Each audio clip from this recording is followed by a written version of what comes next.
From our reporter Manalisi Dubase. Manalisi, good afternoon to you. An hour to go before the budget, so things are hurrying up there. We've seen those protests have started to gather, and of course there are a lot of expectations for this budget.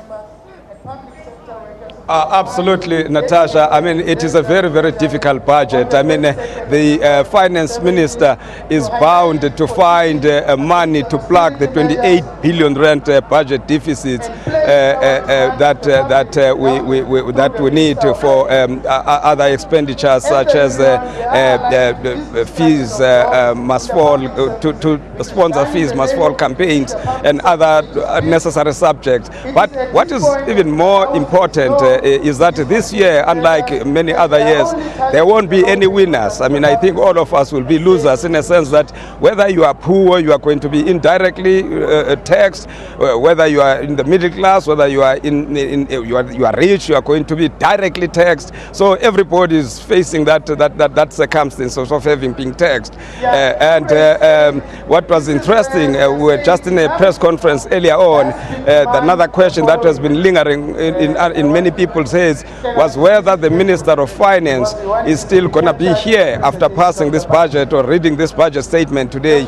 And he made it clear that it is possible that he might not be here, and that will have other consequences, that whatever financial statement is going to make, or bold announcement is going to make inside the National Assembly in a short while, it is not guaranteed that the man who will come in, if there is any reshuffle, will still follow up on those projects, such as fiscal consolidation, such as trying to stabilize our debt, and so on and so forth, Natasha. Right, Manalisi, just take us through this a little bit more, because you were in that press briefing with the minister about an hour or so ago, and as you say, he was quite frank on this talk of him leaving.